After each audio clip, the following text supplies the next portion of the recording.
जय श्री श्याम। आज हम सुनेंगे संतान सप्तमी व्रत कथा। नहुस अयोध्यापुरी का प्रतापी राजा था। उसकी पत्नी का नाम चंद्रमुखी था। उसके ही राज्य में विष्णुदत्त नामक एक ब्राह्मण रहता था। उसकी पत्नी का नाम रूपवती था। रानी चंद्रमुखी तथा रूपवती घनिष्ठ सखियां थी।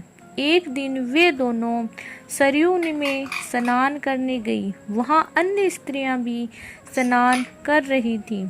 उन स्त्रियों ने वहीं पार्वती और शिव की प्रतिमा बनाकर विधि पूर्वक उनका पूजन किया। तब रानी चंद्रमुखी तथा रूपवती ने उन स्त्रियों से पूजन का नाम तथा विधि पूछी।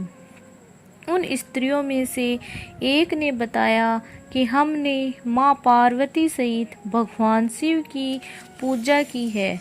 भगवान शिव का डोरा बांधकर हमने संकल्प लिया है कि जब तक हम जीवित रहेंगी तब तक ये व्रत करती रहेंगी।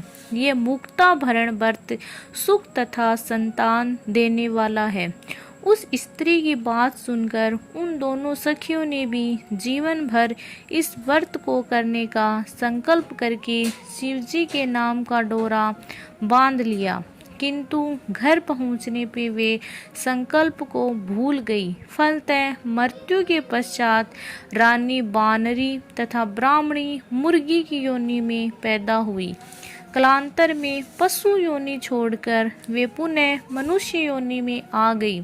चंद्रमुखी मथुरा के राजा पृथ्वीनाथ की रानी बनी तथा रूपवती ने फिर एक ब्राह्मण के घर जन्म लिया। इस जन्म में रानी का नाम ईश्वरी तथा ब्राह्मणी का नाम भूषणा था।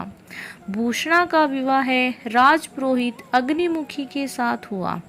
इस जन्म में भी उन दोनों में बड़ा प्रेम हो गया। व्रत भूलने के कारण ही रानी इस जन्म में भी संतान सुख से वंचित रही। प्रौढ़ावस्था में उसने एक गूंगा तथा बहरा पुत्र जन्मा, मगर वह भी 9 वर्ष का होकर मर गया। भूषणा ने व्रत को याद रखा, इसलिए उसके गर्भ से सुंदर तथा स्वस्थ 8 पुत्रों ने जन्म लिया। एक दिन भूषणा रानी ईश्वरी के पुत्र शोक की संवेदना प्रकट करने के लिए उससे मिलने राजमहल गई। उसे देखते ही रानी के मन में ईर्ष्या पैदा हुई। उसने भूषणा को विदा करके उसके पुत्रों को भोजन के लिए बुलाया और भोजन में विष मिला दिया। परंतु भूषणा के व्रत के प्रभाव से बाल भी बांका ना हुआ। इससे रानी को भी अधिक क्रोध आया। उसने अपने नौकरों को आज्ञा दी कि भूषणा के पुत्रों को पूजा के बहाने यमुना के किनारे ले जाकर गहरे जल में धकेल दिया जाए। किंतु भगवान शिव और माता पार्वती की कृपा से इस बार भी भूषणा के पुत्र व्रत के प्रभाव से बच गए। प्रमाण स्वरूप रानी ने जल्लादों को बुलाकर आज्ञा दी कि इन ब्राह्मण बालकों को वध स्थल पर ले जाकर मार डालो। किंतु जल्लादों द्वारा बेहद प्रयास करने पर भी बालक ना मर सके। ये समाचार सुनकर रानी को बड़ा ही आश्चर्य हुआ। उसने भूषणा को बुलाकर सारी बात बताई और फिर क्षमा याचना करके उससे पूछा, किस कारण तुम्हारे पुत्र हर बार मौत के मुंह से बच गए? भूषणा बोली, क्या आपको पूर्व जन्म की बात स्मरण नहीं है? रानी ने आश्चर्य से कहा, नहीं, मुझे तो कुछ भी याद नहीं। तब उसने बताया, पूर्व जन्म में तुम राजा नहुस की रानी थी और मैं तुम्हारी सखी।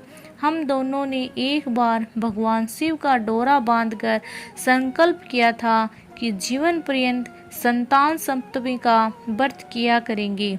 किंतु दुर्भाग्यवश हम भूल गई और व्रत की अवहेलना के होने के कारण विभिन्न योनियों में जन्म लेती हुई अब फिर मनुष्य जन्म को प्राप्त हुई है।